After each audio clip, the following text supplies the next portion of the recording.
chaud, bruyant et pollué, le monde dans lequel nous vivons et travaillons date de quelques générations à peine. Le monde qui le précède a été, à l'inverse, froid, silencieux et propre. Je ne dis pas l'un meilleur que l'autre. Je ne fais que décrire la légende du travail et de la science. À quoi travaillaient nos aïeux? Ils portaient des sacs de blé, ils portaient des fagots de bois, ils portaient des pièces de ferronnerie, ils transportaient. Et donc, d'une certaine manière, leur dieu, c'était Atlas. Atlas dont on dit dans la mythologie qu'il supportait le poids du ciel, qu'il supportait le monde. Et puis, le dieu du travail, c'est aussi Hercule. Et Hercule, lui, va d'un bout à l'autre du monde connu vers les mondes inconnus, porteur de sa massue. Et le travail d'Hercule, c'est de frapper de sa massue. Et un des premiers travaux, c'est précisément de frapper avec le maillet, frapper avec le marteau, comme nos aïeux sans écriture frappaient avec des haches de pierre. Voilà des travaux portant sur des solides. Et en tant que ces solides sont en équilibre, ce sont des travaux qu'on peut appeler statiques. C'est l'équilibre qui est recherché. Une fois l'équilibre trouvé pour construire des maisons, construire des temples, on cherche après l'équilibre le mouvement. Et pour se procurer du mouvement, il faut des sources d'énergie pour engendrer ce mouvement. Où sont les sources d'énergie? La musculature de l'homme, de la femme, la force des chevaux ou de tous les animaux de trait, le bœuf, la vache, l'eau, le vent.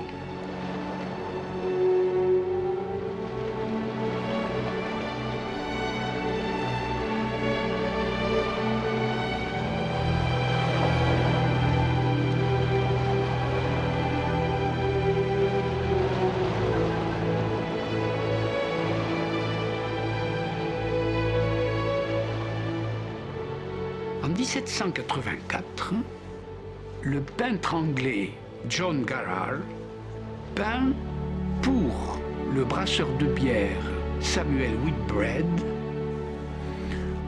l'entrepôt de Samuel Whitbread, c'est-à-dire quelque chose comme une enseigne de son travail, comme une enseigne de son métier.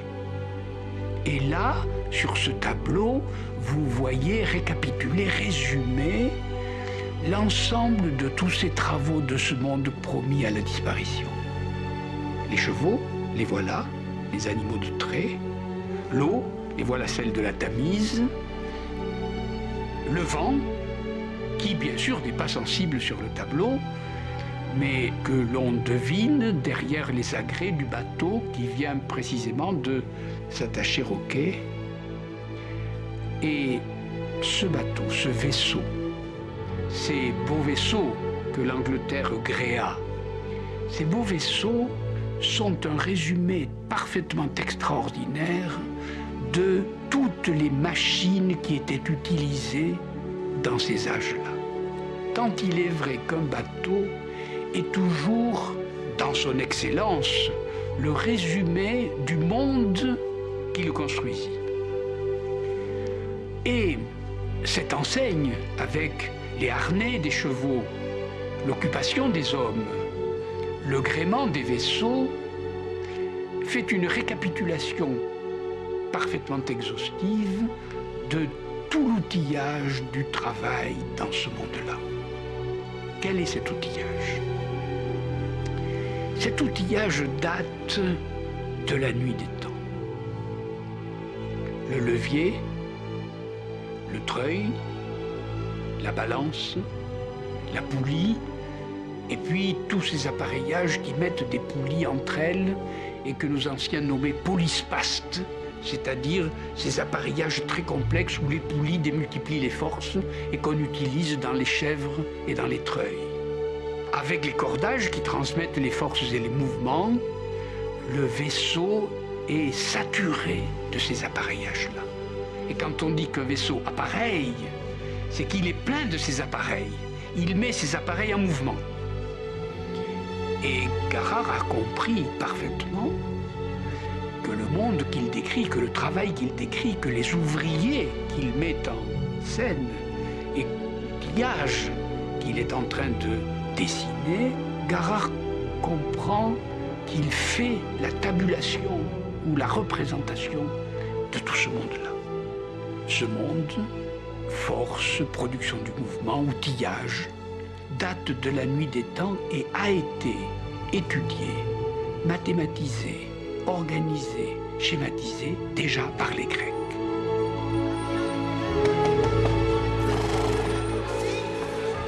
On conçoit donc que ce monde d'équilibre, de mouvement et de force est un monde sans feu. Ne croyez pas cependant que le feu était absent du monde promis à la disparition. Pas du tout.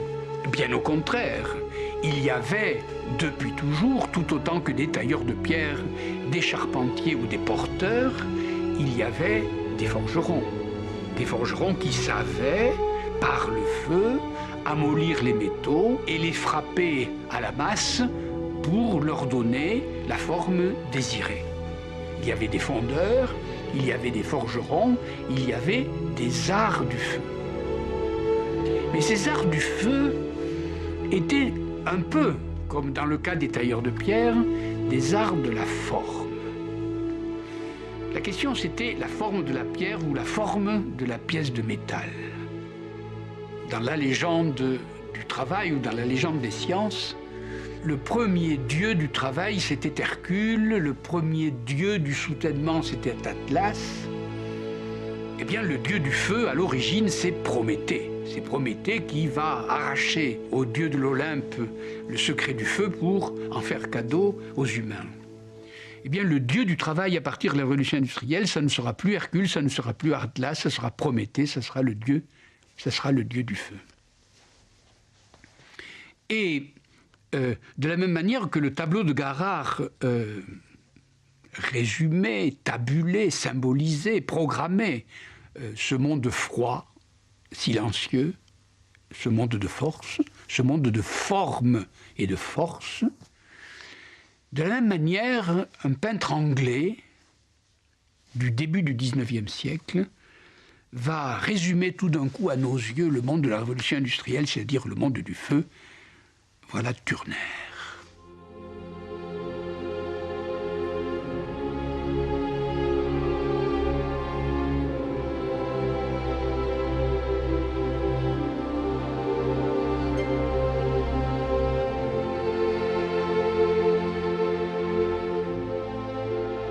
Comparé au tableau de Garrard, où il est question de bateaux avec leurs gréements, de balances ou de treuils, il s'agit tout le temps du feu. Elle est morte, la marine en bois, et ce que peint Turner, c'est la forge, parce qu'il peindra des forges aussi, mais il peint surtout ce qui se passe dans la chaudière. Et ce qui se passe dans la chaudière sous l'action du feu, le dessin ne peut pas le dessiner. La peinture explose, la peinture se met à brûler, le dessin n'a plus de limites, n'a plus de frontières, la matière se désorganise, et c'est ça Turner, c'est ça le tableau de Turner. De la même façon qu'il y a dans la légende Atlas comme dieu remplacé par Prométhée, le dieu du feu, de même dans la représentation qu'on peut en faire, le peintre Garrard est remplacé tout d'un coup par le peintre Turner, le peintre du dessin est remplacé par la lumière du feu, par la chaleur du feu.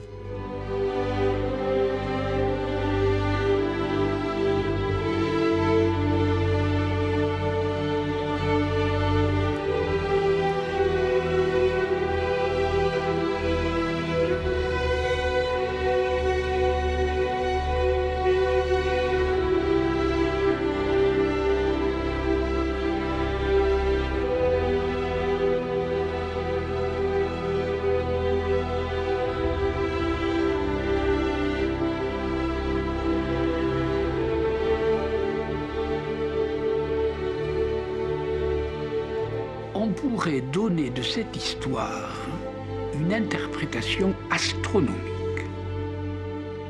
Personne ne s'étonne de ce que Galilée, Copernic avant lui, puis Kepler, puis Descartes, puis Newton, parlent de la Terre, de la Lune, des étoiles, des planètes et du Soleil en termes de force. Et de fait, ils ont raison. Une force d'attraction organise le système solaire autour d'une force énorme, celle que le Soleil exerce par gravitation sur elle et sur eux. Mais quand je regarde le Soleil, voyons, ce n'est pas seulement une force, c'est aussi une étoile chaude. Et pendant toute l'astronomie classique, pendant le moment où on étudie les mouvements du système solaire, les forces du système solaire, le réseau des forces qui a lieu entre les planètes et le Soleil, on ne parle que de force, d'attraction et de mouvement. C'est-à-dire on parle statique, cinématique, dynamique. On ne parle jamais de chaleur.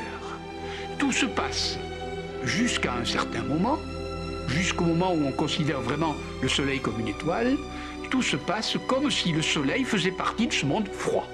Paradoxe inouï, le Soleil, étoile brûlante, est interprété par une force dans un monde de mouvement, d'équilibre et d'accélération ou de retard.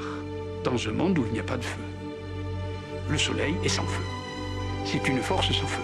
Alors qu'au contraire, au moment de la révolution industrielle, au moment où on comprendra l'importance du feu dans les productions des forces, alors le Soleil reprendra son statut d'étoile.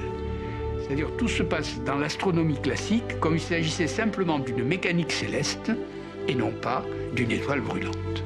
Voilà une application astronomique tout à fait frappante, puisque le paradoxe veut que l'étoile qui nous brûle passe tout simplement pour un centre de force. Et ce qui va arriver au tableau de Garard, c'est qu'il va brûler. Ce qui va arriver à la charpente de Garard, c'est qu'elle va brûler. Ce qui va arriver au bateau de Garard, c'est qu'ils vont brûler. C'est que la grande révolution industrielle, issue du feu, va détruire ce monde si bien dessiné, si bien schématisé, si parfait, si froid, si silencieux et si propre.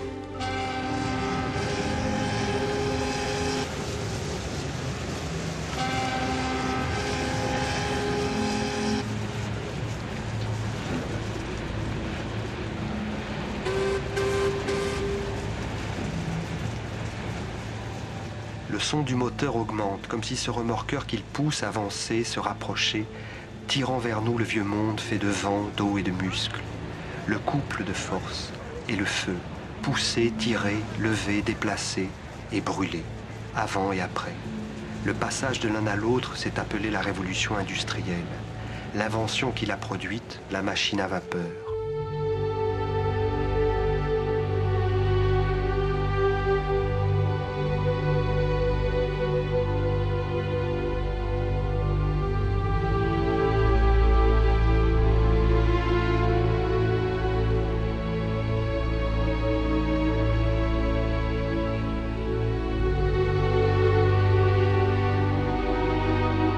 Si on veut remonter jusqu'au tout premier, vers l'inventeur de la machine à vapeur, ou de la machine à feu, comme on disait à l'époque, il faudrait remonter très loin. Et on a chez Héron d'Alexandrie, qui écrivait au 1er siècle après Jésus-Christ, la description d'une machine tout à fait extraordinaire, qui met un chaudron en route. De ce chaudron sort de la vapeur est conduite par de petits tuyaux qui, astucieusement mis en place, font tourner une petite balle placée entre l'orifice des conduits. Et par conséquent, là, on a une machine qui produit du mouvement à partir de la chaleur.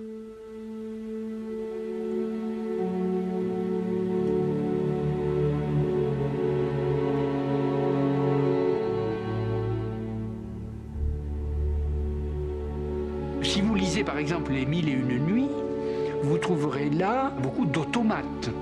Et les automates sont à la fois mis en fonction par des cordes, par des poulies, comme dans la mécanique du temps. Et si vous mettez ensemble la force de la vapeur, déjà décrite dans le monde grec, et les automates déjà décrits dans le monde arabe, vous avez quelque chose comme la topographie d'un moteur et la source d'énergie. Et ça, c'est l'engendrement de type technique, comme on disait pour Garrard. Alors il y a deux engendrements, il y a l'engendrement par l'outillage, les automates, les machines à eau, la machine de Héron d'Alexandrie, puis il y a l'engendrement scientifique. Alors là, il faut avoir les premières idées de la pression, du volume, de la température.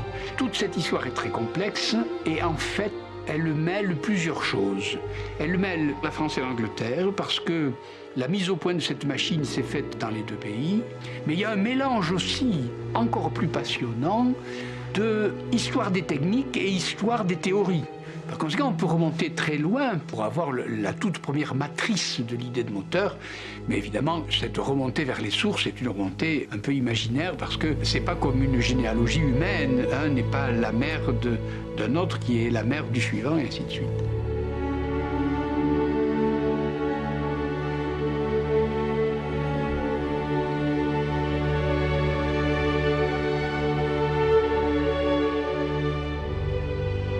Inventé.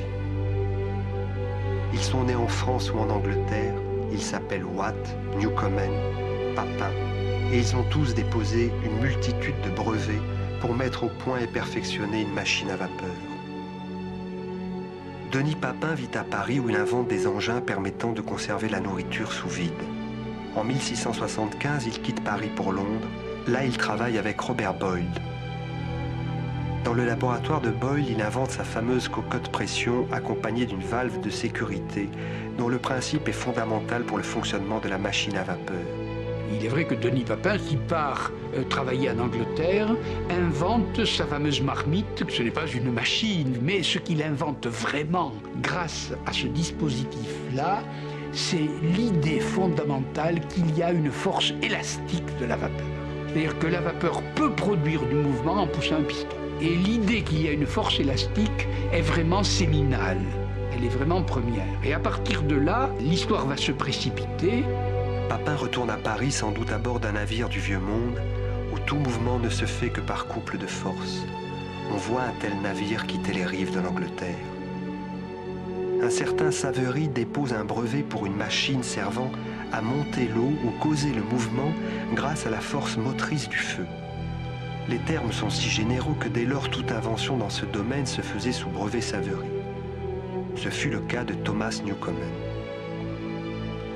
L'engin fut mis en action en 1712. Il servait à enlever l'eau des mines. Véritable fléau de l'époque, il servait d'entraîner une pompe. Nous sommes au fond de cette mine dans le nord de l'Angleterre. La machine de Newcomen utilise des éléments familiers, pistons, cylindres, valves. Son originalité apparaît dans le fait qu'elle maintient la basse pression grâce à la condensation de la vapeur en injectant de l'eau froide dans les cylindres.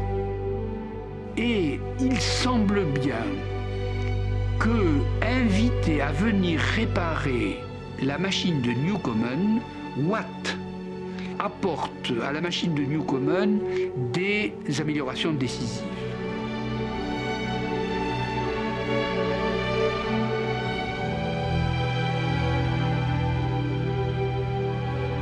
Lesquels, 4 ou 5, le régulateur à boule, le volant qui rend le mouvement de la machine plus constant, mais surtout le condenseur, qu'il ne faut pas appeler condensateur, puisque condensateur c'est l'électricité, mais le condenseur c'est lui qui met la pression à plusieurs atmosphères dans la machine.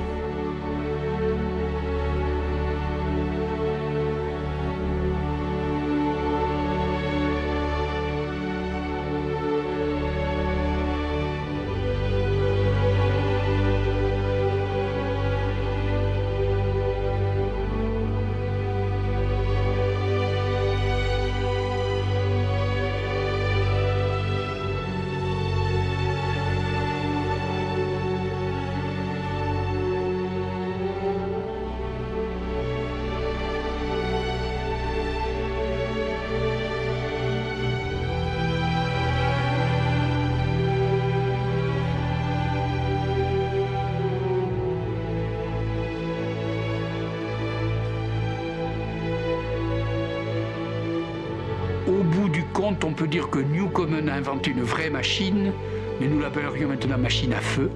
Ce serait la vieille manière de dire, et que la machine de Watt est sans doute la toute première qui peut être appelée de manière décisive la machine à vapeur. C'est lui qui l'a inventée.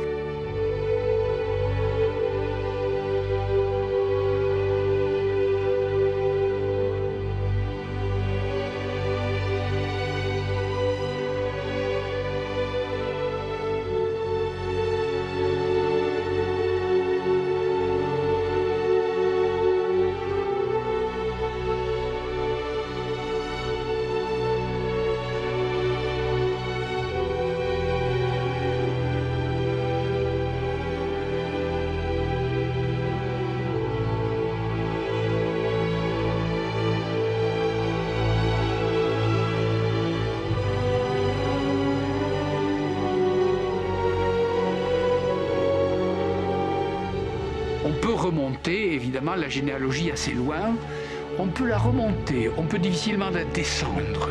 La chose la plus difficile à penser, lorsqu'une machine est inventée et qu'on remonte sa généalogie, on remonte facilement. On voit qui est le père, qui est le grand-père, qui est l'ancêtre.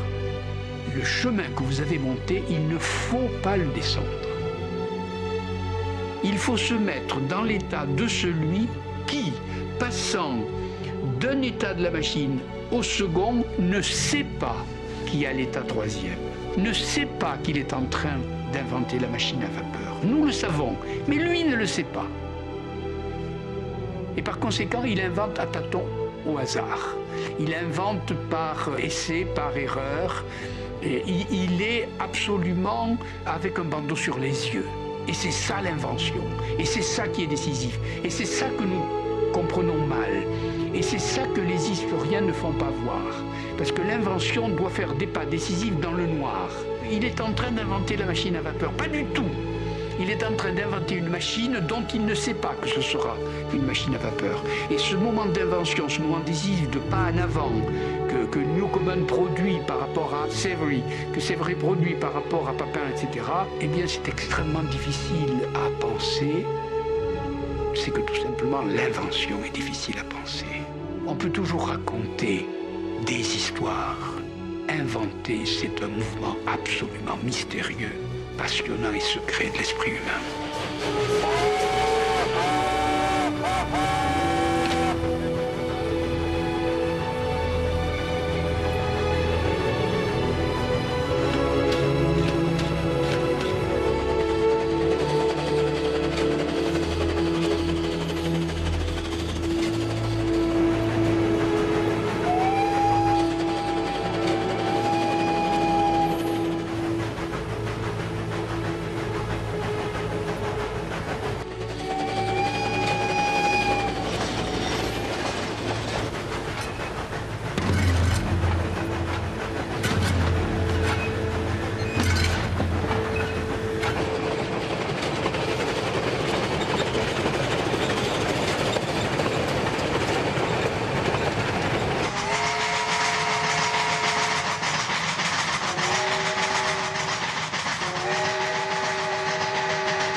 Le son le plus cinématographique de toute l'histoire du cinéma entre en scène, et avec lui ces images de locomotives à vapeur traversant nos souvenirs de films d'amour, de rires, de cris et de pleurs.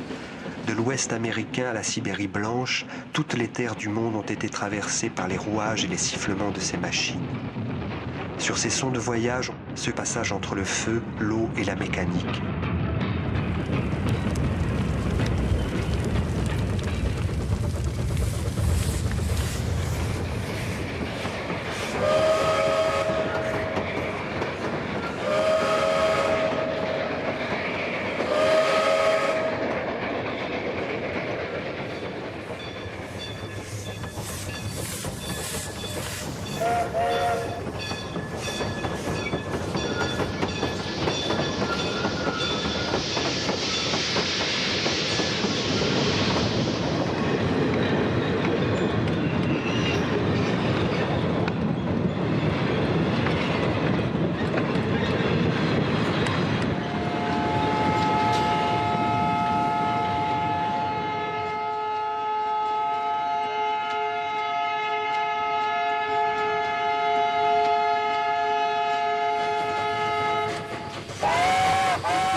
lorsqu'on racontait la légende des sciences, on parlait de Dieu. La légende, le mythe, c'est-à-dire on a dit Atlas soutenait le monde, Hercule se promenait sur le littoral de la mer Méditerranée, la massue sur l'épaule, et Prométhée est allé chercher le feu chez les dieux. Et cela explique, décrit deux mondes, le monde du soutènement ou de la massue et le monde des arts du feu, le forgeron et plus tard celui qui fabriquera les moteurs. Donc notre monde était celui d'Hercule, il est devenu celui de Prométhée. Notre monde était celui de Garard, c'est-à-dire de l'entrepôt de Samuel Whitbread, c'est-à-dire de la marine en bois avec la charpente. Notre monde est devenu celui de Turner, c'est-à-dire celui de la machine à vapeur et de tous les moteurs qui ensuite seront construits. Notre monde était froid, silencieux et propre comme celui d'Atlas et celui de Garard. Il est devenu chaud, bruyant et pollué comme celui de Turner ou de Prométhée. Il y a là deux dieux et il y a là deux peintres. Et il y a là deux mondes. Eh bien pour nous, Français, il y a une seule famille, le père et le fils. Et cela se passait au début du XIXe siècle. Et les deux mondes dont je parle se résument dans une maison, sur une famille. Et cette famille est probablement la famille la plus connue de la France entière. Parce qu'il n'y a pas de ville, il n'y a pas de village, il n'y a pas de sous-préfecture en France qui n'ait pas son avenue ou son boulevard Carnot. Et cette famille, c'est la famille Carnot.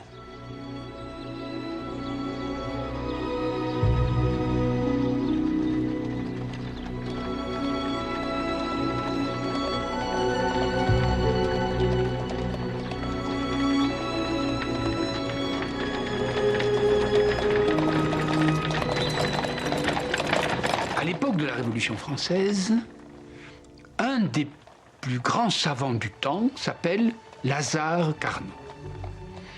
Et cet homme, mathématicien, qui a écrit La métaphysique du calcul infinitésimal, qui a écrit beaucoup de livres de mécanique, et de mécanique sur l'équilibre, sur le mouvement, de statique, de dynamique, exactement le monde de Garard, le monde que je viens de décrire.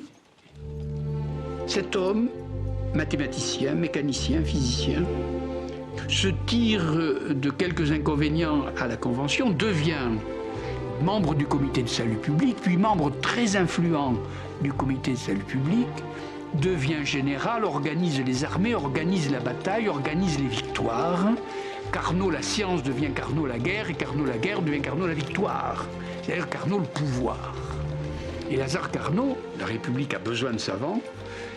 Lazare Carnot est non seulement un des plus grands savants de son temps, mais un homme gigantesquement influent sous la Révolution française. Et il y a un fils dont la vie est connue, peu connue, bien élevé, reçu comme tout le monde premier à l'école polytechnique, sachant des mathématiques comme tout le monde, de la physique comme tout le monde, mort prématurément à 36 ans d'une fièvre cérébrale après une épidémie de choléra, et laisse à sa mort méconnu un texte, réflexion sur la puissance des machines à feu.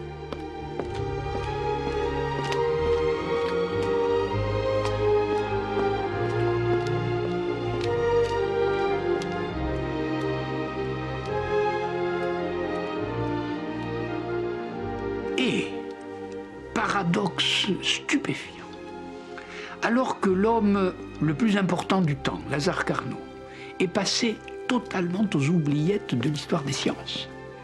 Ce fils, mort à 36 ans, méconnu, inconnu, auteur d'un ouvrage qui ne sera connu que beaucoup plus tard, puisqu'il faudra l'intervention de Lord Kelvin pour en parler, et pour en parler avec intérêt, écrit dans ses réflexions l'ouvrage fondamental de ce qu'on appelle la thermodynamique, c'est-à-dire la science qui naît en même temps que la révolution industrielle.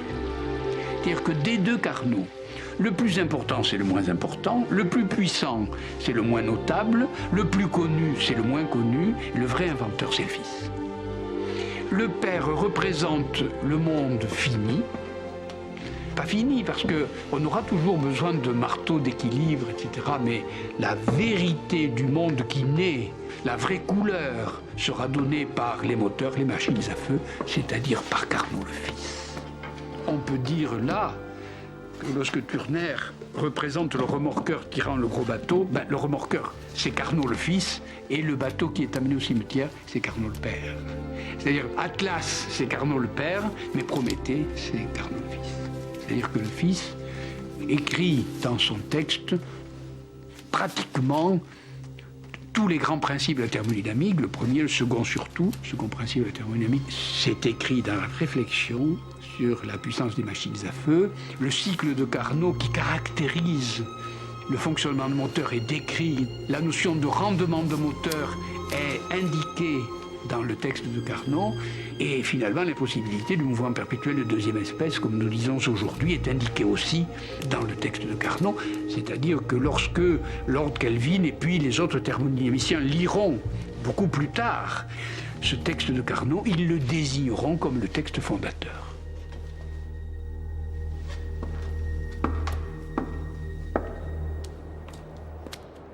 En 1823, Sadi Carnot écrit ses réflexions sur la puissance motrice du feu. Les conclusions de l'ouvrage, en avance de 35 ans sur son temps, n'intéressent personne. Ce n'est qu'en 1851 que son nom réapparaîtra pour nommer le second principe de la thermodynamique. Qu'est-ce que la thermodynamique ? Ce mot dit très bien ce que cela veut dire. Le mot thermos en grec veut dire chaleur et dynamis en grec veut dire la force.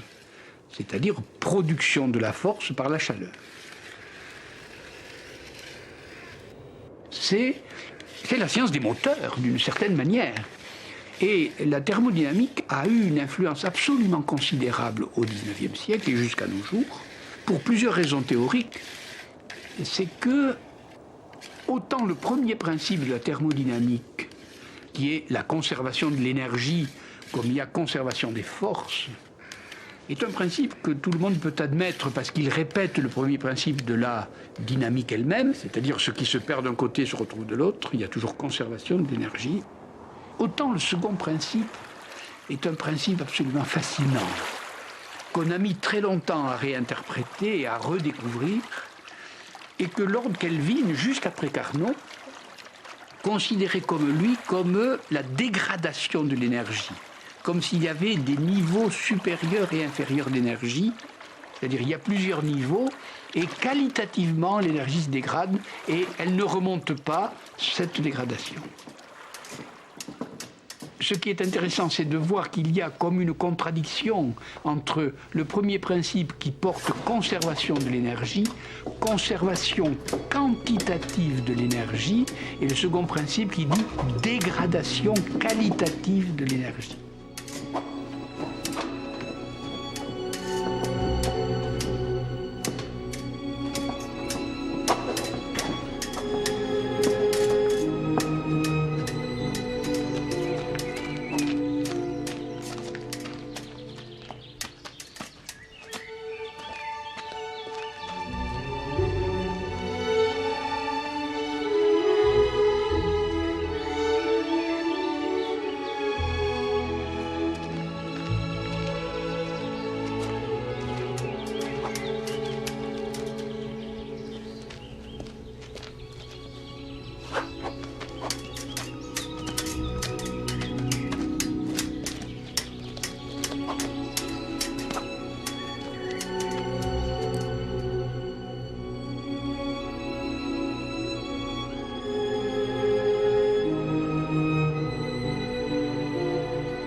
Lazare Carnot, le père, avait écrit son livre fondamental, Principes généraux de l'équilibre et du mouvement, traité sur les règles de fonctionnement des machines mécaniques.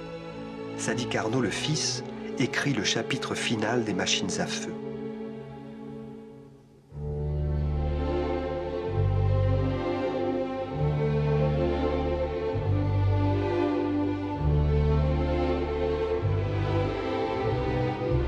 Le père parle du monde de Carrare, le fils du monde de Turner. Le père considère tout mouvement mécanique comme le retour à un équilibre rompu. Le fils fait de même. La production du mouvement dans les machines à feu est toujours accompagnée du rétablissement de l'équilibre du calorique, c'est-à-dire son passage d'un corps A, où la température est la plus élevée, à un corps B, où la température est la plus basse. La filiation de méthode est flagrante, elle est voulue. Le livre du Fils est un monument à la gloire de pensée du Père. Il y a là entre ces deux hommes le passage légendaire de père à fils, d'hier à aujourd'hui.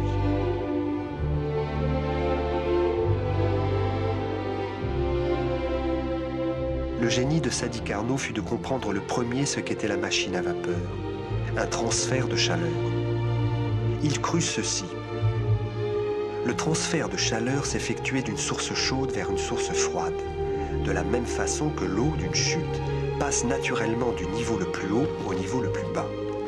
Cette analogie entre l'eau et la chaleur corroborait ce que l'on pensait à l'époque. La chaleur est un fluide, ce qui est scientifiquement faux.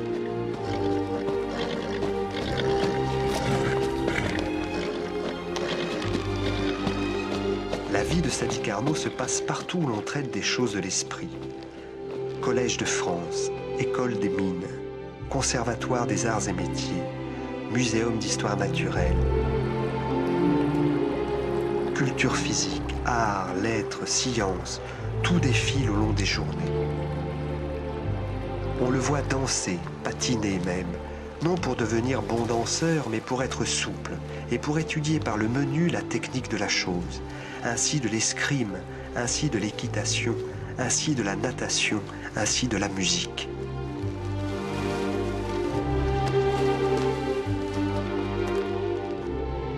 Il ne jure que par Lully et se précipite l'écouter à l'opéra.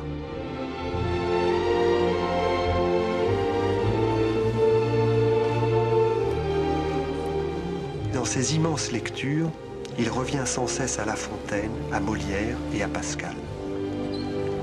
Il écrit dans son carnet « Prendre ses résolutions d'avance, afin de n'avoir pas à réfléchir pendant l'action, s'obéir alors aveuglément à soi-même. »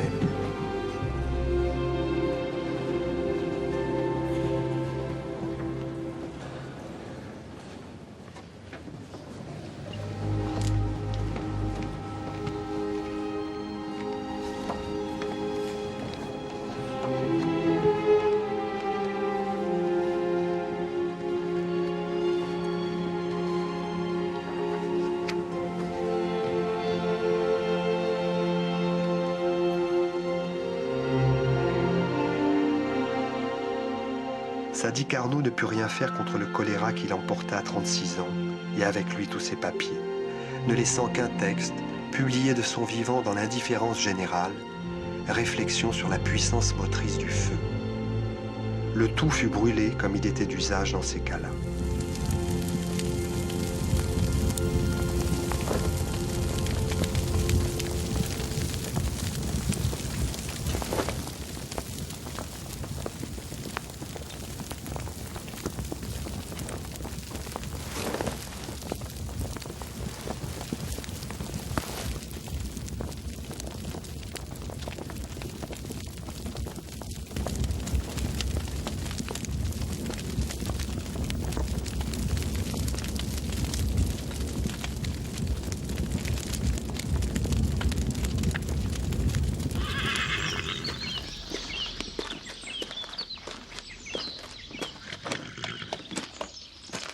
Seul Lord Kelvin, l'homme des degrés, les degrés Kelvin, qui avait imaginé une échelle des températures, venant à Paris des années plus tard, tira le texte de l'oubli. Sa lecture l'enthousiasma et il déclara « Il n'y a rien de plus grand dans toute l'étendue des sciences. »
Il faut savoir que à la Renaissance, Simon Stevin, mathématicien, mécanicien, philosophe aussi, auteur d'inventions qui ont permis quelquefois qu'on l'appelle l'Archimède des temps modernes, donc un savant de très haute stature, invente un appareillage pour tenter de montrer l'impossibilité du mouvement perpétuel. Et il y arrive, l'énergie qui est transformée en mouvement ne revient pas au début pour être reprise et ainsi de suite. Et cette impossibilité du mouvement perpétuel est devenue maintenant un principe. Il n'y a pas de mouvement perpétuel. Si par hasard vous déposez des brevets sur la recherche du mouvement perpétuel, vous avez certainement commis une erreur dans vos calculs. Pourquoi? Parce que le mouvement perpétuel désormais est un principe d'absurdité. C'est-à-dire si quelque chose aboutit au mouvement perpétuel, c'est que c'est faux. Dès le moment où Carnot invente les deux sources, la source chaude, la source froide, et le rendement de la machine, eh bien, on a une vue philosophique globale de ce que c'est que la production de la puissance ou de la force par la chaleur. Et ce principe va en effet bouleverser le monde parce que ça introduira en physique une nouvelle philosophie.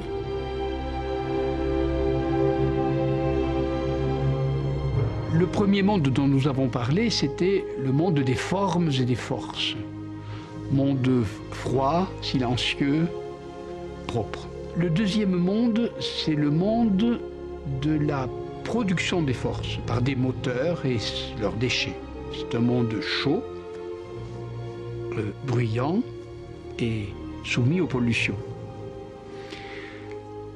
Depuis un certain temps s'annonce un troisième monde. Autant le premier était dominé par Atlas et Hercule, et le second par Prométhée du point de vue des dieux, le troisième est dominé par Hermès, qui est le dieu des messagers. Messager en grec, ça se dit angelos, c'est-à-dire c'est le monde des anges, c'est-à-dire de la propagation des messages. Le premier monde était le monde des formes et des forces. Le second était le monde de la transformation.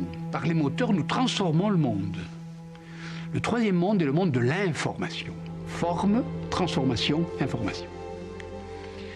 Le premier monde était le monde des solides, des pierres, des charpentes, des cordes, des poulies. Le second monde est le monde des fluides, et c'est pour ça qu'il est polluant. Le troisième monde est celui volatile du passage des sons, du passage des images. C'est le monde de la matière volatile.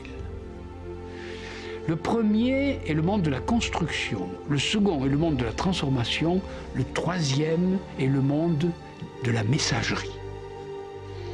Eh bien, notre monde cumule les trois. Nous aurons toujours besoin d'agriculteurs et de maçons, premier monde. Nous aurons sans doute toujours besoin de moteurs et de transformation du monde par le feu. Mais ce qui donne la coloration fondamentale au monde contemporain, ce sont les anges. C'est-à-dire la circulation des messages, l'importance donnée au métier de messager et l'ensemble des outillages qui s'appellent la messagerie. L'ancien monde était en effet celui de l'équilibre, le second celui du mouvement et des forces, le troisième est celui de l'ubiquité des messages. Et la preuve, c'est que je vous parle d'un lieu très distant de celui auquel vous m'écoutez et j'ai enregistré le message en un temps très distant de celui où vous le recevez.